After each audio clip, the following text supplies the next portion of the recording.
하나님이 아름다운 교회의 말씀을 이끌어 가시는 것이 있는데요. 마태복음을 통해서는 하나님 나라에 대한 수많은 비밀의 말씀들, 영적 세계의 말씀들, 이런 것들을 우리들한테 주었는데, 이 로마서는 이거는 이제 바울이 선교 여행을 하는 그런 것으로 가득 차 있습니다. 그래서 선교 여행하는 그러한 가운데 바울한테 주신 그러한 성령님의 깨달음이죠. 하나님의 말씀들, 이런 것들이 가득 차 있어요. 그래서 여러분들 이 로마서를 끝낼 동안 또 마태복음하고는 다른 새로운 이 성경의 세계가 여러분들한테 열릴 수 있을 것으로 생각이 됩니다. 이 로마서는요, 수많은 사람들이 로마서를 읽고 변화되었던 것을 볼 수 있어요.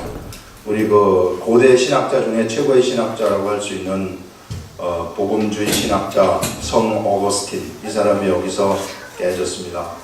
감리교를 창시한 존 웨슬리도 로마서를 보면서 깨졌어요. 그래서 그때 성령의 역사가 어떤 것인가 하는 것들을 이 로마서를 통해서 알았던 그런 것을 우리는 알 수 있습니다. 그래서 우리 로마서를 여러분들 한번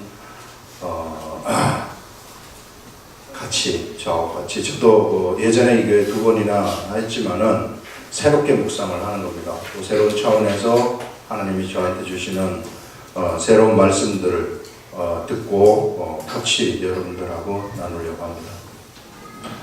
네. 1번입니다. 로마 성도들에 대한 바울의 인사. 1번. 로마 성도들에 대한 바울의 인사입니다.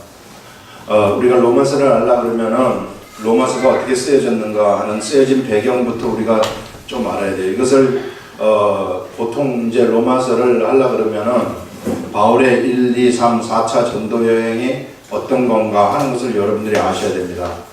1, 2, 3, 4차 전도 여행에 관한 것은 우리 홈페이지 들어가게 되면은 13주차, 기독교 역사론 13주차 강의에 바울의 선교 여행 해가지고 나와 있어요. 그래서 거기서 보시면은 되는데, 여기서는 간단하게 3차 전도 여행,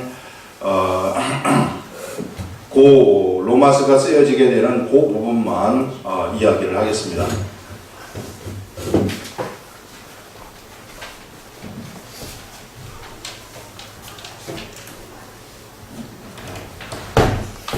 우리 이게 지도라고 할 때 여기에 안디옥 교회가 있고, 여기 구브로라는 섬입니다.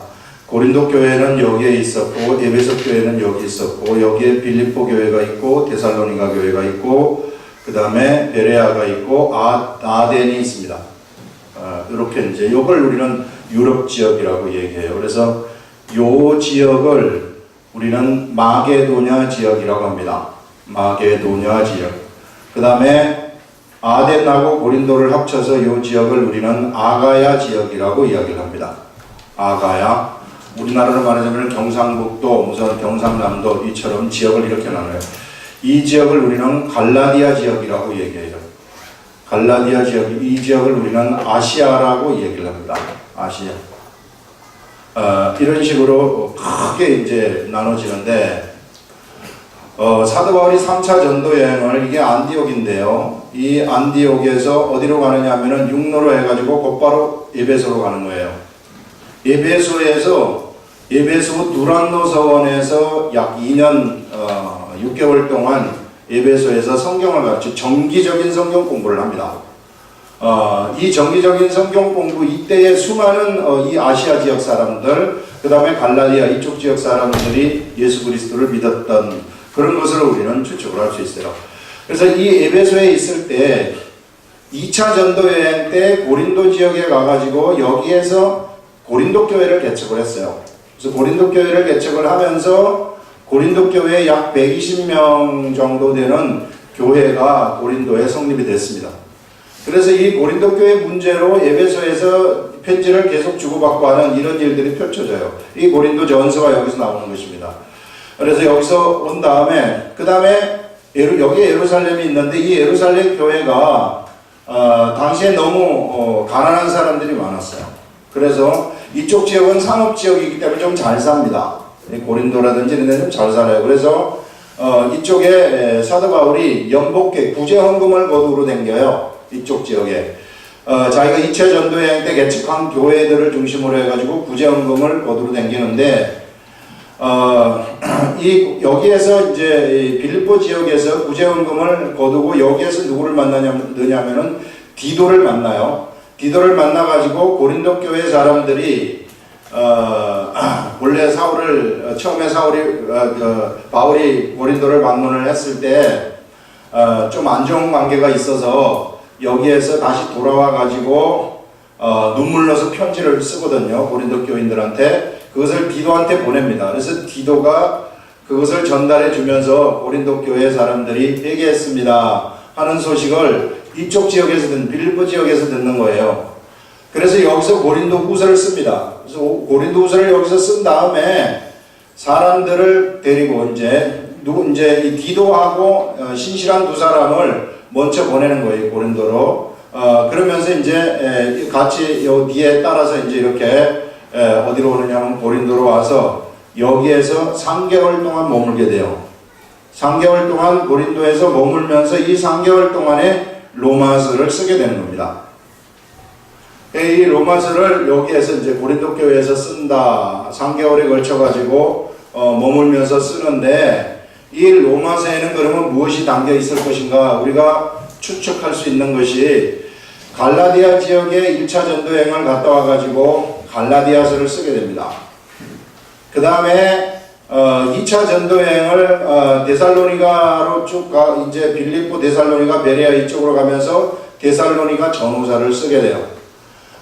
이게 이제 누가 먼저인지는 데살로니가 전후서하고 갈라디아서는 누가 먼저인지 이게 신학자들 사이에 이게 논쟁이 있지만 그거를 쓴 다음에 곧바로 뭘 쓰느냐 하면은 고린도 전후서를 여기서 쓰게 되는 거예요. 에베소에서 그 다음에 빌립보에서 후서를 쓰는 거죠.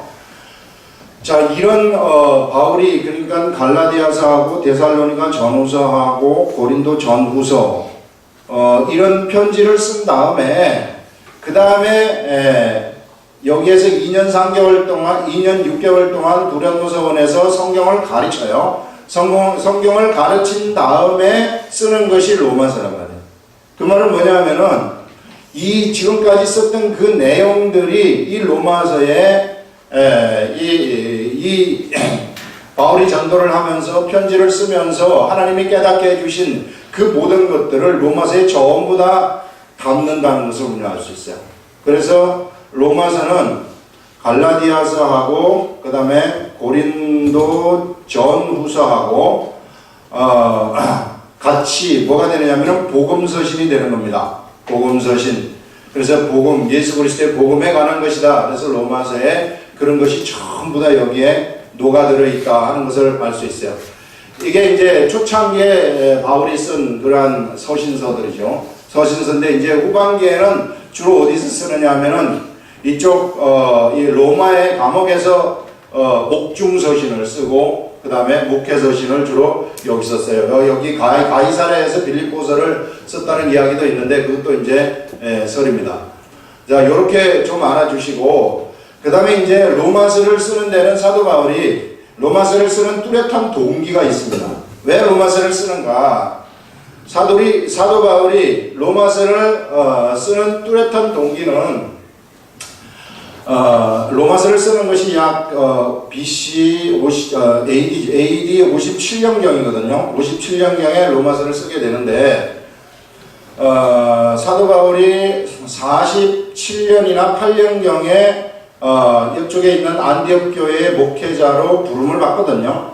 그래서 이쪽 지역 안디옥 중심으로 해가지고 이쪽을 우리는 동방부라고 이야기를 합니다. 이쪽을 우리가 동방부라고 얘기를 하는데 이쪽에 여기에 일루리군이 있어요. 일루리군 아주 끝입니다. 이게 유럽의 끝 하면은 일루리군인데 여기까지 복음을 편만하게 전했다. 사도 바울은 이렇게 이야기를 하는 거예요. 내가 이제 이쪽 지역은 복음을 편만하게 전했고 안디옥 교회에서 나를 파견해 주어가지고 안디옥 교회가 중심교회가 되어서 내가 이쪽에 복음을 편만하게 전했다. 이렇게 이야기를 한 다음에 이제는 바울은 무엇을 생각하고 있느냐면 여기서 로마를 중심으로 해가지고 이쪽 지역에 복음을 전하고 싶었던 거예요.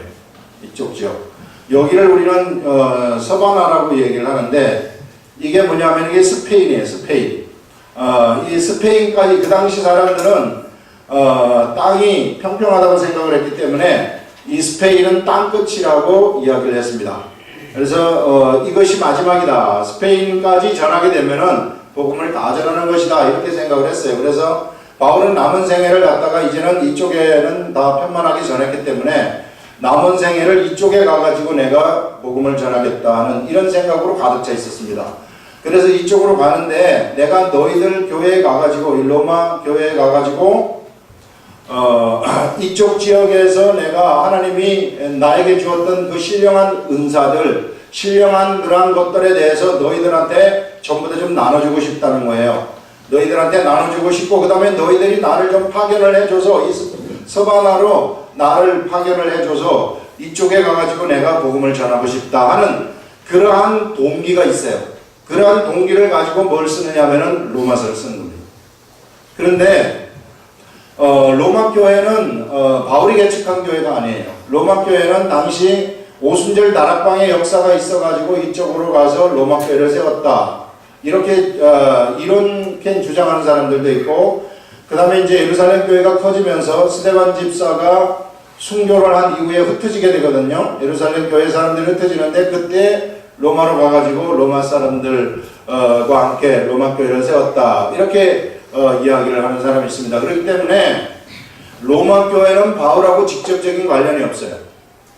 로마 교회는 단지 여기 있는 고린도에서 같이 고린도 교회를 개척했었던 브리스길라와 아굴라, 그 다음에 이제 여러 이쪽 지역에서 바울의 그 복음 전함을 듣고 이 바울의 사람이 되었던 사람들이 이곳에 약 우리 로마서 맨 끝에 거론되는 사람들을 보면은 27명, 6, 7명 정도 있었던 것으로 생각이 됩니다.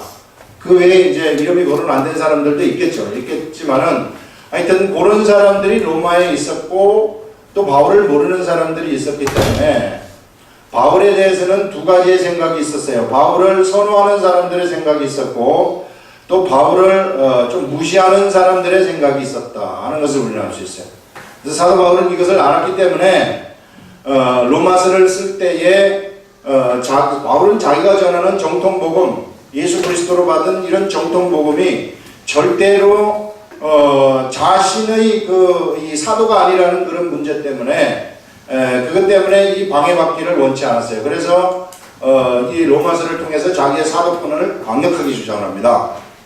이 사도 바울이 하나님이 주신 이 말씀이 이 나의 이 사람들의 아주 잘못된 그런 생각 때문에 방해받게 되면은 그건 절대로 안 된다. 이런 생각에서 바울은 사도권을 아주 강하게 주장하는 그런 것들을 볼 수 있어요. 그래서 이 당시에 사람들은 어디가 정통이냐 하면은 예루살렘 교회가 정통이라고 생각을 했어요. 왜냐하면 성경이 없었기 때문에, 신약 성경이 당시에는 신약 성경이 없었기 때문에 구약 성경도 이 당시에는 뭐 정경화가 되기 전이에요. 구약 성경도 AD 90년 이후에 됐기 때문에 그래서 이 당시 사람들은 그냥 정통이 어디냐 하면은 예루살렘 교회고 예루살렘 교회의 12사도가 정통이라고 생각을 했어요.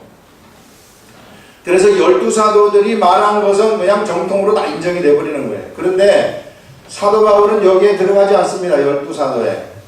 들어가지 않았기 때문에 항상 무엇을 갖고 있었느냐 하면은 사람들이 너는 사도가 아니지 않느냐.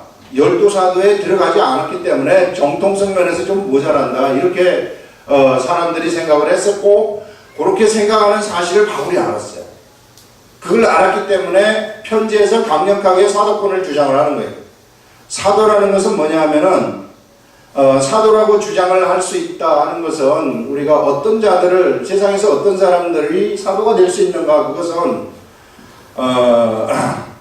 예수님하고 같이 생활한 사람들 예수님의 직접적인 제자들이죠. 이런 사람들이 사도가 될 수 있고 그 다음에 부활하신 예수님을 본 사람들이죠. 부활하신 예수님을 본 사람들. 자, 이렇게 사람들이 주장을 하는데 사도 바울은 여기서부터 벗어난다는 거예요. 그렇기 때문에 사도는 아니라는 거예요. 이 사람들이 그렇게 무시를 했단 말이에요. 그러니까 여기서 사도 바울은 아니다, 나도 사도다, 나도 부활하신 예수님을 보았고, 그 다음에 나도 예수님에 관한 모든 것을 들었고, 내가 얘기하는 그 모든 것들 성령님이 깨닫게 해주시는 것은 하늘나라의 정통복음이다. 이렇게 생각을 했었기 때문에, 그래서 자기 자신을 강력하게 사도라고 옹호를 하고 주장을 하는 겁니다. 이게 그 당시 바울에 대해서는 이러한 이 두 가지 편판이 로마에서 있었고 그 외에 다른 지역에서도 있었기 때문에 언제나 사도 바울은 자기가 사도라고 이야기를 하는 거예요. 그래서 우리는 이 바울의 이야기, 사도라는 이것 때문에 사도 바울이 무엇을 이 시대에 열어놓았느냐 하면은, 사도 바울 이후에 무엇을 열어놓았느냐 하면은요, 12사도가 예수님의 제자들만 사도가 된다 하는 이러한 직분, 사도의 직분을 고정시키는 것을 파괴해버린 것입니다. 12사도만이 사도가 될 수 있다는 이것을 파괴해버리고 13번째 사도가 나타나기 시작한 거예요. 13번째 사도. 사도 바울이 13번째 사도가 되는 것이고, 이 13번째 사도는 사도 바울과 같이 하나님의 복음을 전하는 모든 사람들한테 다 개방되어 있다 하는 이런 것들을 우리가 알 수 있습니다. 그래서 이런 두 가지의 평판이 로마에 있었기 때문에 이 사람들을 설득해야만 했어요. 바울이 어떤 사람이냐? 바울이 도대체 어떤 사람이냐? 그는 예전에 예수 그리스도 믿던 사람을 핍박한 사람 아니냐? 이렇게 주장을 하면서 그는 또 12사도도 아니지 않느냐? 이런 비판이 있었기 때문에 이 사람들이 로마 교회에 있었단 말이에요. 그래서 이 사람들한테 어떻게 하면은 내가 예수 그리스도로부터 받은 복음, 정통 복음을 소개할 수 있을까? 그래서 이 사람들로 나로 하여금 이제 이쪽으로 파견을 해서 나를 지원하게 할 수 있을까 하는 이런 생각이 바울한테 있었습니다. 그래서 그런 생각을 가지고서 쓴 것이 바로 이 로마서다. 여기에 이렇게 좀 생각을 하시고, 이게 이제 서론이에요. 서론. 로마서 서론이 이겁니다. 기본적으로 이제 이런 거를 좀 알아야만이 이 성경에서 이 얘기하는 이런 것들이 이해가 되기 시작하는 거예요. 이 말씀이라는 것은 반드시 머릿속으로 이해를 해야 됩니다. 이해를 해야만이 내 가슴으로 깨달음이 오는 거예요. 이해 없이는 절대 깨달음이 안 오고 믿음이 올 수가 없어요. 믿습니다. 천만에. 믿음이 절대 그렇게 오지 않아요. 믿음이라는 것은 반드시 말씀을 통해서입니다. 어쩌다가 믿음이 탁 성령님이 주시면은 탁 믿음이 올 수도 있지만, 그래서 그냥 그 믿음으로 기사와 기적을 행할 수도 있지만, 그런데 말씀에 기초하지 않으면 언제나 흔들려요. 이게. 그런데 말씀에 기초한 믿음이라는 것은 흔들림이 없습니다. 끝까지 가는 거예요. 그래서 우리 이 말씀이 중요하다는 것입니다. 기록된 말씀이 중요한 것이다. 자, 여기서 이제 보십니다. 예수 그리스도의 종 바울은 사도로 부르심을 받았다. 이렇게 바로 사도 얘기를 하고 있는 거예요. 예수 그리스도의 종 바울이라고 하고 사도로 부르심을 받아 하나님의 복음을 위하여 택정함을 입었다. 이렇게 말하고 있습니다. 사도 바울은 하나님의 복음을 위해서 택정함을 입었다. 이렇게 이야기를 하고 있어요. 자, 여기서 이 복음이라는 것은 어떤 것을 얘기하는 것인가? 복음이라는 것은요, 말 뜻대로 하면 이게 기쁜 소식을 얘기하는 것입니다. 기쁜 소식. 기쁜 소식인데 사람들한테 가장 기쁜 소식을 얘기하는 거예요. 사람들한테 가장 기쁜 소식이라는 것은 로또 복권에 당첨되었다는 것이 소식이 아니라 그거는요, 이 순간적으로 존재하는 기쁨이죠. 아들이 최고의 대학에 합격했다. 이것이 기쁜 소식이 아니라 순간적인 기쁨에 불과한 것이란 말이에요. 영원한 기쁨을 가져다 줄 수 있는 소식은 예수 그리스도가 내 자신을 위해서 십자가에서 죽으셨다는 것입니다. 예수 그리스도의 이 죽음이 우리들에게 있어서, 우리 인생들에게 있어서는 최고의 기쁨이라는 거예요. 그러면 왜 예수 그리스도의 죽음이 우리들에게 있어서 최고의 기쁨인가?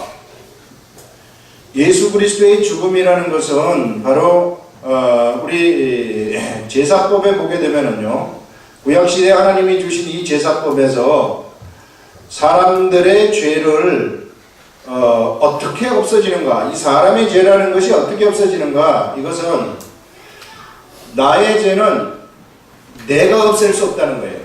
사람들은 사람의 죄를 갖다가 사람 자신이 없앨 수는 없다는 것입니다. 그럼 어떻게 없애는가? 사람의 죄라는 것은 제단의 제물에 의해서 이 제단의 제물을 드림으로써 사람의 죄가 없어지는 것이다.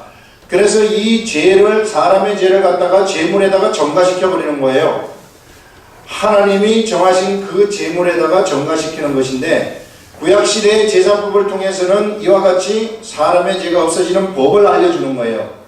실제로 없어지지는 않지만은 사람이 이성적인 동물이기 때문에, 이 지식적인 동물이기 때문에 자기의 죄가 머리로서 어떻게 없어지는가 하는 방법을 모르면은 절대 죄사함이 일어날 수가 없어요.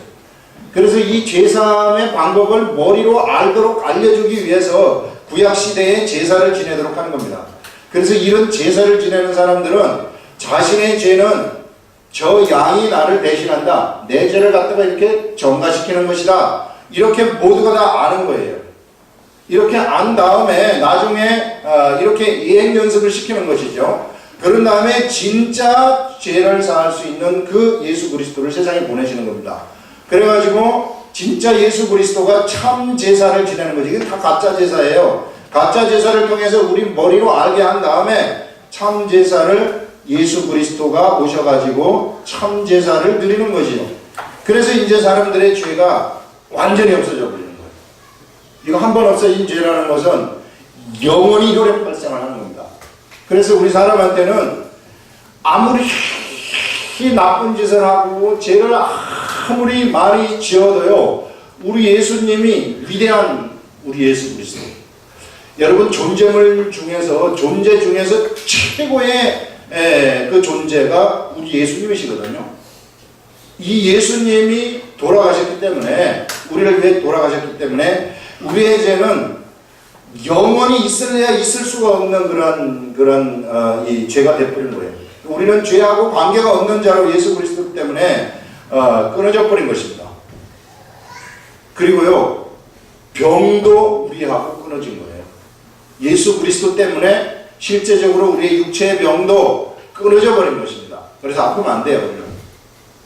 아프면 안 되고, 예수님이 나를 위해서 채찍에 맞으시고 십자가에 돌아가셨다 하는 이런 의식을 딱 가지고 여러분들이 살아가게 되면은, 그러면은 병도 찾아오지 아니하고요, 찾아온 병도 떠나갈 수밖에 없어요. 그것이 성경의 가르침이에요. 그래서 여러분들, 이게 죄가 없어지는 이것이 바로 복음이라는 것입니다. 그래서 사람이 영원히 살게 되는, 살 수 있는 길이 여기서 열리게 되었다 하는 것을 얘기하는 것입니다. 그래서 이것을 우리는 복음이라고 하는데, 이 복음을 위해서 이런 소식이죠. 이런 소식, 이런 기쁜 소식을 갖다가 사람들한테, 여기 지역에 있는 사람들, 여기 지역에 있는 사람들, 이런 사람들한테 전달하기 위해서 하나님으로부터 택정함을 입었다고 얘기해요. 택정함을 입었다는 것은 뭐냐면은 선발되었다는 겁니다. 선발되었다, 선수로 선발되었다, 이것처럼 무슨 올림픽이나 뭐 여기에서 선발된 것처럼, 이 선발되었다를 우리는 뭐로 표현을 하냐면 기름 부었다, 이렇게 얘기를 합니다. 기름 부음. 그래서 기름 부음이라는 것이 바로 선발되었다는 것입니다. 이게 기름 부음이 일어났다는 것은 무엇을 의미하느냐 하면은, 이제 이 사람한테는 하나님의 신의 역사가 일어난다는 것입니다. 신의 역사. 하나님의 신이 이 사람에게 역사를 해가지고 직접 하나님의 일을 이 사람을 통해서 감당을 하게 한다는 거예요. 그래서 상상치도 못한 역사들이 거기서 막 일어나게 되는 거예요. 바울한테서.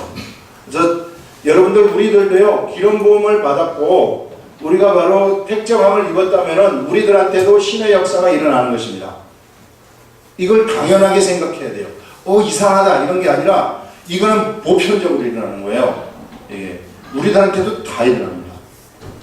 아픈 사람한테도 여러분들 손을 딱 얹고 기도를 해보세요. 그러면은 아픈 게 떠나가는 거예요. 당연한 거예요. 왜냐하면 우리는 신의 역사를 감당하는 하나님의 사람들로 부름을 받은 자들이기 때문에 우리가 성경대로만 하면은 진짜 모든 게 다 돼요. 근데 자꾸만 내 생각이 나를 나눠먹는 거예요. 내 생각이. 이 생각이 가장 문제라고. 하나님은 우리들한테 이렇게 기름 부음을 우리를 기름 부으셔가지고 택정함을 입어서 사도 바울처럼 신의 역사가 일어나도록 만들었는데 우리는 그렇게 생각하지 않는다는 거예요. 우리는 인간처럼 생각한다고. 인간처럼 생각하던 사람이 어쩌다가 병 고치는 역사가 일어났다. 그러면 뭐 하는 거죠. 그런데 신의 역사를 가진 우리는 신의 역사가 일어나는 사람이라고 생각하는 사람들은 병 고친 건 당연한 거예요. 그냥 밥 먹듯이 하는 것이 그런 겁니다. 이게. 그래서 이런 것으로 가는 겁니다. 이게 이제 복음이라는 것인데 이 복음 전하기 위해서 택정함을 사도 바울이 받았다 하는 것을 얘기하고 있습니다. 택정함을 받았다. 이 복음은 하나님이 선지자들을 통하여 그의 아들에 관하여 성경에 미리 약속하신 것이라.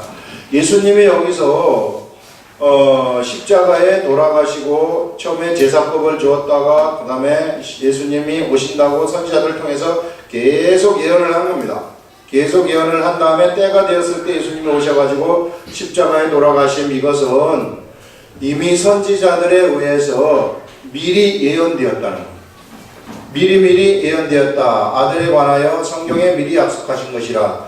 그의 아들에 관하여 말하면 이렇게 이제 나오는데요. 요거 들어가기 전에 미리 예언되었다는 것이 중요한데 이것은 하나님이 미리 계획하였다는 거예요. 하나님이 계획하신 것을 그대로 실행을 하신다는 것입니다. 선지자들한테 가서 먼저 알려주고 실행하고 이런 방식을 취한다는 거예요. 그렇기 때문에요. 어느 날 갑자기 내가 계시를 확 받아가지고 빛이 인도하는 길로 막 빛을 따라가는 거예요. 빛이 자기를 인도했다 그래요. 그래서 인도하는 길로 갔더니 거기에 땅을 파봐라. 땅을 막 하니까 거기에 책이 한번 딱 나와. 그게 경이 되는 거예요. 그래가지고 이게 몰몬경이거든요. 그래서 몰몬경을 거기서 창시를 하는 거예요. 그런 거는 주소가 없는 거예요. 주소도 없고 예언도 없고 아무것도 없어요. 이게 지금 이슬람도 마찬가지입니다. 마음에도 마찬가지. 전부 그런 식이에요. 그러니까 계시받는 이것이 참 우리가 경계를 해야 돼요. 언제나 주소가 있는 거예요. 우리 여기서 얘기하는 것은 뭐냐 하면은 주소가 있다는 거예요. 우리 예수님은 계획 속에서 오신 분이다. 하나님의 계획 속에서 오신 분이다. 이것을 얘기하는 거예요. 자, 그 다음에 참 우리가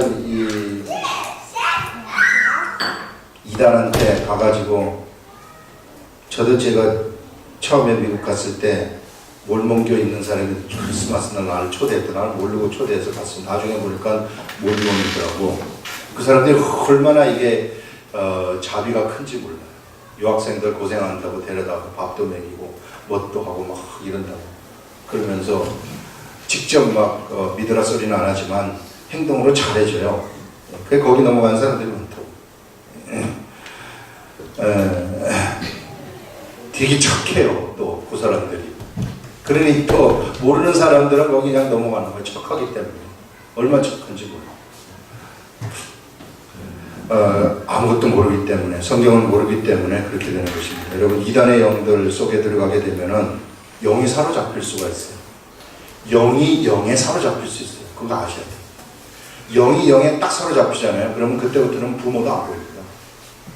여러분, 이단에 들어간 사람들을 막 끄집어내려고 노력하잖아요. 절대 못 끄집어내요. 거기 지금 잡혀갖고 있기 때문에. 그 잡힌 그 사슬을 풀기 전에는 그 사람은 안 나와요.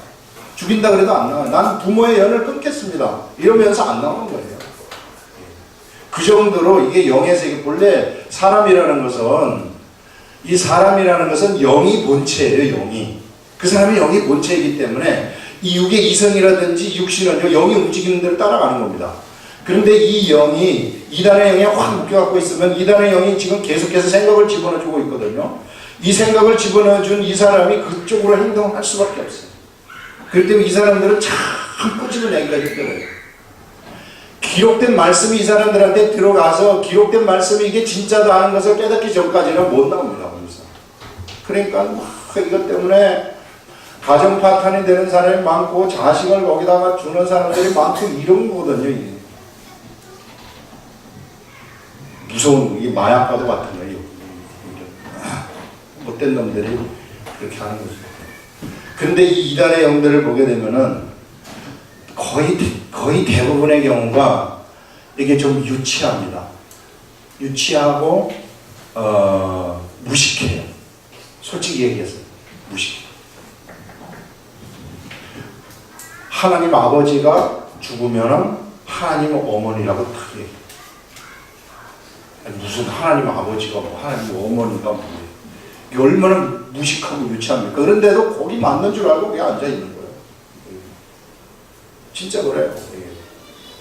성경을 진짜 하나씩 그들이 가르치는 성경을 이렇게 따져서 이렇게 보면은 다 오류가 있어요. 어디 가서 다 짜맞추기 하고 뜯어맞추기. 그러니까 무식한 거죠. 본래 글이라는 것은 뭐냐면은 글이 쓰여질 때는 좌우 앞뒤 문맥 속에서 이것이 쓰여지는 거예요. 그렇기 때문에 이 내용을 파악하려면은 요거하고 요게 맞아져야지 이 내용은 정확히 파악할 수 있어요. 그런데 지금 이단을 치고 있는 이단들은 여기 있는 거 이렇게 조금 빼오고 저기 있는 거 조금 빼와가지고 자기네들이 새로운 이론을 새로운 말씀을 만들어내는 거예요. 그거 무슨 말씀이에요? 말도 안 되는 거죠. 그렇게 가르치는 데가 있단 말이에요. 그러면 이제 교회에서는 성경을 잘 못 가르치기 때문에 안 가르쳐 주잖아요. 교회에서는. 그러니까 좀 성경 알고 싶은 사람들은 막 이쪽 저쪽에 그냥 댕기면서 요런 거 하나 딱 만나면은 내가 빛을 봤다 이렇게 하고 쏠려가는 거라고. 이렇게 왜? 그런 걸 교회에서 우리 정통 교회에서는 안 가르쳐 주니까. 그래서 나는 정말로 성경을 알고 싶은데 왜 성경을 안 가르쳐주고 맨 예수 믿으라고 하기만 하느냐. 난 예수 믿는데. 이렇단 말이에요. 그러니까 그런 데 가가지고 빠져버리는 거예요. 그럼 빠지면은요, 이단의 영이 3개월, 4개월만 딱 지나면은 탁 묶어버립니다. 그럼 빠져나오기 진짜 힘들어요. 말씀 없습니다. 자, 다시 돌아옵니다. 야, 이게 우리 할 일이 많은데. 자, 성경에 미리 약속하신 것이라. 우리 예수님은 미리 약속되어 가지고 오신 분이십니다. 그의 아들에 관하여 말하면 육신으로는 다윗의 혈통에서 나왔다. 우리 예수님이죠. 하나님의 아들 예수님인데요. 이 예수님에 관해서 우리가 얘기하자면, 자, 예수님은 어떤 분이신가 이건데요. 예수님은 첫째, 다윗의 혈통에서 나왔다고 얘기를 해요. 다윗의 혈통이라는 것은 무엇을 얘기를 하느냐면 육체적으로는 이 말입니다. 육체적으로는 다윗의 혈통, 육체적으로 다윗의 혈통이라는 것은 이스라엘 왕의 혈통을 가지고 왔다는 거예요. 왕의 혈통. 육체적으로 우리 예수님이 왕의 혈통을 가졌고, 그 다음에 영에 관해서는, 이 말, 영에 관해서는 뭘 이야기를 하느냐 하면요. 성결의 영으로는 이렇게 얘기를 해요. 성결. 육체는 이렇고, 성결의 영. 성결의 영으로는 우리 예수님은 어떤 분이신가? 죽은 자들 가운데서 부활하사 능력으로 하나님의 아들로 선포되었다고 얘기해요. 성결의 영입니다. 요걸 우리가 좀 볼 수 있어야 돼요. 성결의 영이 도대체 무엇을 얘기하는가? 여러분, 하나님이요, 사람을 만드신 다음에 영을 불어넣으셨어요. 그래서 사람이 뭐가 되냐면 생영이 됐다고 얘기를 해요. 생영. 하나님이 사람을 만든 다음에 영을 불어넣으셨는데, 영을 불어넣으셔가지고 사람이 생명이 되었다 하는 것은 뭐냐면요, 생영이라는 것은 스스로 살 수 있는 생명을 가졌다는 거예요. 생명을 가졌다. 영원히 죽지 않고 스스로 살 수 있는 거예요. 스스로 살 수 있는 그러한 능력이 있는 그 그러한 영이 바로 생명입니다. 그래서 사람은요, 하나님이 사람을 만들었을 때 죽음이 없어요. 원래 스스로 살 수 있도록 만들어졌기 때문에 스스로 살 수 있도록 되어가지고 있어요. 그런데 사람이 뭘 했느냐 하면은 범죄를 했단 말이에요. 범죄를 해가지고 타락을 하게 되는 겁니다. 범죄를 해서 타락을 할 때 어떻게 되느냐 하면은 여기에서 영이 타락을 해버린 거예요. 이 영이 스스로 살 수 있는 영이 타락을 해가지고 이 영이 오염된 영이 되어버린 것입니다. 오염된 영. 그래서 이제는 스스로 살 수 있는 능력이 없어져 버린 거예요. 사람은. 그래서 사람은 절대 스스로 살 수 있는 영이 이제 안 돼요. 그럼 어떻게 해야 되는가? 이 사람에게 있어서 이 오염된 영이, 이 잘못된 이 영이, 이것이 다시 깨끗해져야 돼요. 이게 성결의 영으로 바뀌어야 된다는 겁니다. 그래서 사람은 다시 태어나야만 돼요. 예수 그리스도를 믿으면서 죄가 없어지고 다시 태어나야 그가 뭘 가지냐면 성결의 영을 가진다는 겁니다. 그래서 성결의 영을 다시 예수를 믿고 다시 태어나서 성결의 영을 그가 가지게 되면은, 그래서 그는 죽어도 다시 부활할 수 있는 그런 능력이 그에게 있는 거예요. 그래서 우리가 우리의 영이 다시 태어났기 때문에 우리가 죽더라도 살아날 수 있는 능력이 거기서 생기는 것입니다. 원래 이 영이라는 자체가 생명, 살아있는 영이기 때문에. 그런데 우리 예수님의 영이라는 것은 본래 오염이 되지 않은 영이에요. 그래서 본래 영으로 말하자면, 성결의 영으로 말하자면 우리 예수님은 성결의 영이에요. 성결의 영이기 때문에 예수님은 스스로 사실 수 있는 능력이 있으신 분이십니다. 스스로 사실 수 있는 그러한 능력이 있어요. 성결의 영이시기 때문에. 그래서 예수님은 십자가에 죽으신다 할지라도 다시 살아나실 수 있는 거예요. 부활하실 수 있는 것입니다. 그래서 우리 예수님은 다 같은 사람처럼 보이지만은 그런 예수님의 영은 성결의 영이시기 때문에 죽더라도 다시 살아날 수밖에 없는 그런 분이 바로 우리 예수님이시다 하는 그것을 여기서 얘기하는 거예요. 그래서 성결의 영으로는 죽은 자들 가운데서 부활하사 능력으로 하나님의 아들로 선포되었다고 이야기를 하는 것입니다. 이 성결의 영은 바로 하나님이 낳으신, 하나님의 이 낳으신 영이기 때문에, 그래서 아들이 되는 거예요. 그래서 우리가 새롭게 태어나게 되면 하나님이 우리의 영을 낳았기 때문에 우리가 하나님의 아들이 되는 겁니다. 여자들도 아들이에요. 왠 줄 알아요? 영이라는 것은 남녀 구분이 없기 때문에. 그래서 자꾸 여자들은 자꾸 왜 하나님의 아들을 자꾸 아들이라고 합니까? 하나님의 딸이라고도 하지. 이렇게 주장할 수 있잖아요. 근데 그것은 영적 세계를 잘 몰라서 그래요. 영적 세계라는 것은 아들이에요. 아들 그냥. 영적 세계는 아들, 딸 구분이 없어요. 남녀의 구분이 없기 때문에 그냥 하나님의 아들 이렇게 하는 겁니다. 난 여자라도 하나님의 아들이다. 왜? 내 영은 딸이 아니기 때문에. 내 영은 딸, 아들 개념이 없기 때문에. 그래서 아들이라고 하는 거예요. 그래서 성결의 영이 우리 예수님은 있었기 때문에 부활할 수밖에 없었어요. 악한 마귀가 육을 죽일 수 있었지만은 그러나 진짜 죽이지는 못했다 하는 것을 우리는 알 수 있습니다. 곧 우리 주 예수 그리스도시니라 이렇게 말하고 있어요. 그로 말미암아 우리가 은혜와 사도의 직분을 받아, 우리 예수 그리스도로 말미암아서, 우리라는 것은 사도 바울과 그 복음 전하는 사람들 얘기하는 거죠. 바울과 복음 전하는 사람들, 우리가 뭐의 직분을 받았느냐 하면은 은혜와 사도의 직분을 받았다고 얘기를 하는 것입니다. 이것은 뭐냐 하면은 우리 예수님은 이 세상에 오셔서 무엇을 주시느냐 하면은 바로 이러한 사람들한테 직분을 주시는 그런 분이시다. 직업을 주는 분이시라는 거예요. 우리들한테 진짜 직업을 주시는 분이시다. 진짜 할 일을 주시는 분이시다. 세상에서 우리 예수님은 바로 이러한 분이시다 하는 것을 알려주는 거예요.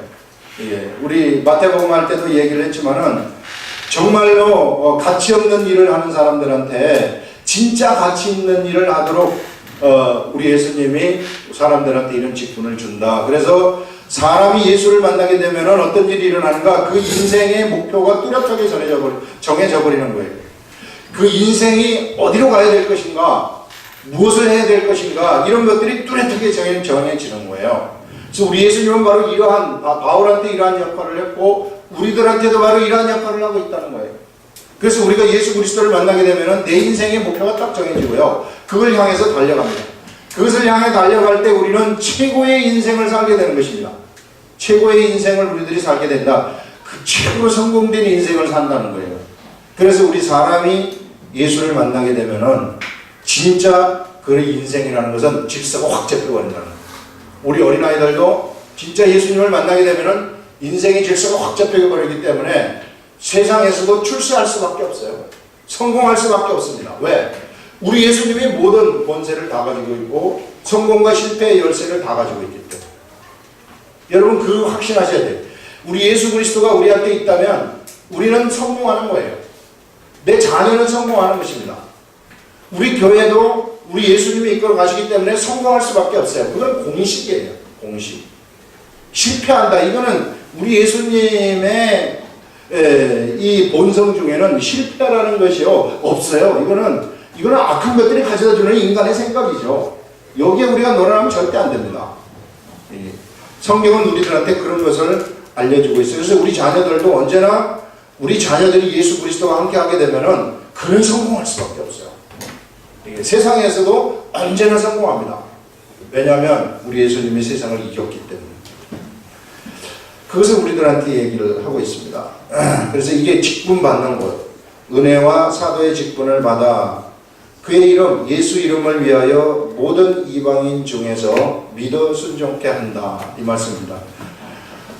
새롭게 갱신된 말씀이 이 말씀인데요.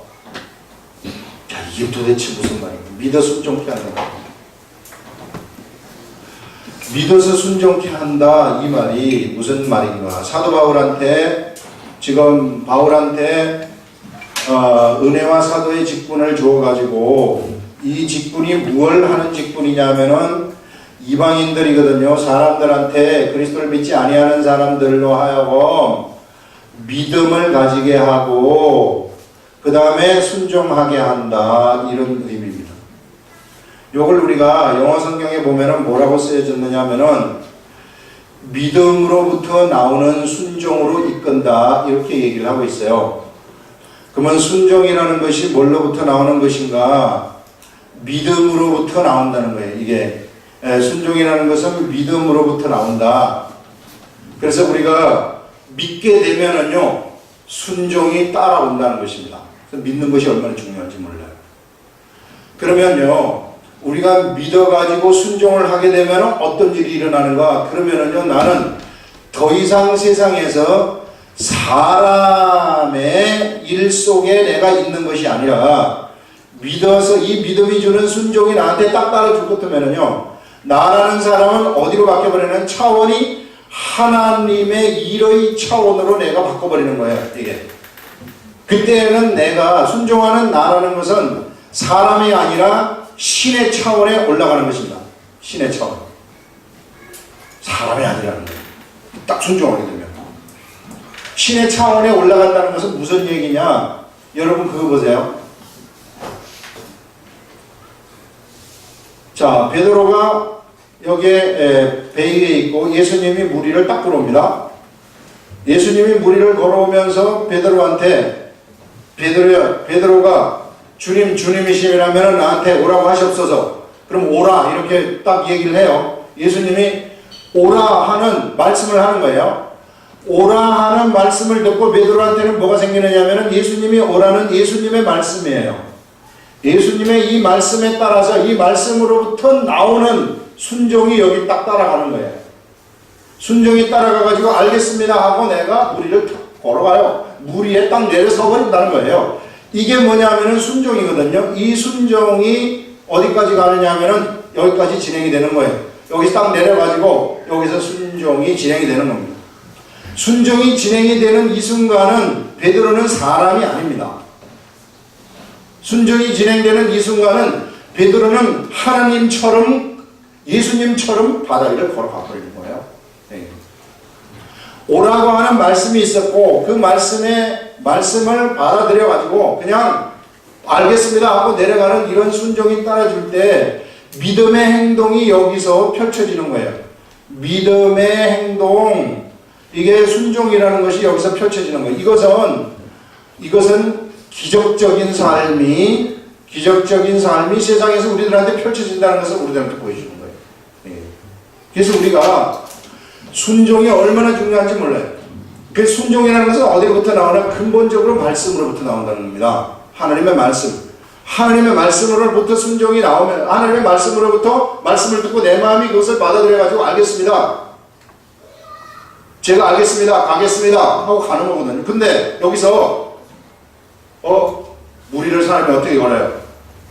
이게 나오면은 크게 망쳐버린다는 거예요. 요 세계, 요거를 우리가 알아야 된다. 인간의 생각이 여기 딱 들어가 버리면은요, 그러면은 다시 사람으로 돌아요. 베드로가 여기에서 중간에 여기 바람을 딱 쳐다봐요. 바람을 딱 쳐다봤을 때 어떤 일이 일어나는가? 물속으로 빠져버리는 거예요. 그때는 인간의 생각이 바람을 쳐다보니까 두려움이 찾아오게 되고 의심이 찾아오는, 내가 왜 무리를 걷고 있느냐, 이런 생각이 찾아온 거죠. 그래서 이런 생각이 인간적인 생각입니다.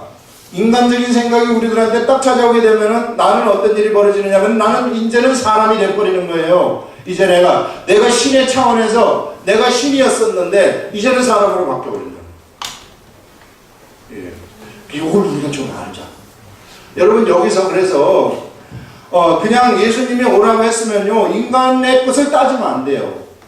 인간의 것 따지면 물을 걸을 수가 없죠. 당연히. 그럼 죽었다 깨어나도 무리를 못 걷습니다. 그냥 예수님이 그렇게 말씀을 하셨으면 알겠습니다 하고 그냥 가면 되는 거예요. 그것이 믿음의 행동이고, 믿음의 행동을 할 때 그 사람의 삶이라는 것이 신의 차원에 올라가 버린다는 거예요. 우리한테 이런 삶을 살아라, 이걸 우리들한테 알려주는 거예요. 우리한테는 이런 삶을 살 수 있는 자격이 있다는 것입니다. 왜냐하면 믿음이라는 것이 있기 때문에. 그래서요, 믿음이 있으면은 조그만한 믿음만 있어도 산을 이쪽에서 이쪽으로 옮긴다는 게 바로 그런 얘기예요. 말씀을 통한 믿음이 우리들한테 오기만 하면은 무엇이든지 다 할 수 있다는 것입니다. 왜냐하면 말씀을 맡았기 때문에. 하나님의 사람들은 이 말씀이라는 것은 뭐냐면은요, 물이 있으면은 묻이 드러나라. 여기 묻이 없어요. 여기 묻이 물속에 있는 것이 아닙니다. 없는 묻에서 묻이 쫙 새로 생기는 거예요. 이것이 무슨 근원적인 원리에 의해서 이런 것들이 생겨납니까? 말씀의 원리가 그렇다는 거예요. 묻이 있으라 하게 되면은, 말씀이 묻이 있으라는 그것만 말씀인 것이 아니라, 묻이 있으라고 하는 그 말씀이 진짜 무엇을 만들어내는 그 근본적인 동력이 말씀이라는 거예요. 예. 이것이 우리들한테 왔기 때문에 우리들은 뭐든지 다 할 수 있어요. 예. 그 성경이 우리들한테 알려주는 가르침입니다. 그러니까 우리가 믿음만 보이고 믿음으로 우리가 모든 것을 다 해버리면은요, 지금 우리가 고통하고 있는 이런 모든 것들이 다 접수될 수 있다. 전부 다. 그 성경이 우리들한테 주는 가르침입니다. 이런 세계가 있다는 겁니다. 이런 세계가 있는데 이게 바로 예수 그리스도의 세계이고, 이것이 바로 믿음의 세계라는 겁니다. 그래서 우리가 믿음이 있으면은 못할 것이 없다고 얘기를 하고 있어요. 이런 위대한 믿음의 세계, 이 하나님이 세우신 법칙이에요. 이런 것들이. 보리떡 5개하고 물고기 2마리를 5,000명을 어떻게 먹입니까? 띄워주면 또 생겨났다는 거거든요. 이게 어디서 생겨나요? 재료가 있어야지 생겨나지. 우리 생각은 재료가 있어야만 우리 생각엔 재료가 있어야만이 우리 지식으로는 빵을 만들 수 있다. 이 생각이 우리의 생각이에요. 그러나 말씀이라는 것이 그건 아니에요. 없는 데서 요 5,000명을 먹이라 하는 요 말씀이 있었으면 그냥 생겨난다는 거예요. 그게 뭐냐 하면은 그게 말씀이라는 것이고, 그걸 우리들한테 맡겼다는 것이고, 그걸 어떻게 그러면 우리가 운영을 하는가? 믿음으로서 운영을 한다는 거예요. 그 세계가 여기에 있다는 것입니다. 이게 바로 위대한 우리 주 예수 그리스도의 세계라고 해요. 그래서 우리가 말씀을 알면 말씀이 이거 전부 다 있어요. 영적 세계 다 있습니다. 귀신들 쫓아내는 것 다 있어요. 다 쫓아낼 수 있어요. 병들도 귀신들의 역사가 거의 99%인데, 정체가 딱 알면 바로 나갑니다. 정체. 중요한 건 내가 긴가민가 하는 거야. 얘가 무슨 귀신일까 아닐까, 뭐 이게 힘들게 일을 해서 아픈가 아닐까, 이렇게 생각해서 그렇지, 정확히 이거를 아프게 하는 것은 귀신이구나 하는 것을 딱 한 다음에 너가 이 부분을 나쁘게 하는 이 귀신은 떠나가라 이렇게 탁 해가지고 명하면 떠나가야 돼요. 안 됩니다. 안 떠나가면은 법에 어긋나는 거예요. 불법이에요. 불법을 저지르면 그건 죽음이에요. 걔들한테는. 이게 믿음의 세계라고요. 이게 말씀에서 이렇게 나오고 있어요. 이게 걷지 않습니까? 무리를 어떻게 걸어요? 우리 생각으로는. 그래 우리의 생각이 다 넘치는 거야. 믿음을 갖다가. 우리의 생각이. 하나님은 우리 예수 그리스도는 우리들한테 네가 이것도 할 수 있고 저것도 할 수 있고 모든 거 다 할 수 있는데 왜 네가 자꾸 의심하느냐? 믿음이 작은 자요. 그래서 믿음의 세계 속으로 들어가게 되면은 사실상 우리들은 모든 것을 다 할 수 있다는 겁니다. 이런 위대한 이 법들이 이 세상에 우리하고 너무 가까이 존재하고 있다. 이런 세계 한번 살고 싶지 않아요? 무리를 한번 걸어가고 싶지 않습니까? 이거 신나지 않겠어요? 이게 와 하면서 나도 되네 이거 나도 되네 하면서 이런 우리 위대한 세계가 우리들 앞에 놓여가지고 있습니다. 우리가 믿음을 보이면은 누구든지 다 할 수 있어요. 사도 바울이 바로 이와 같이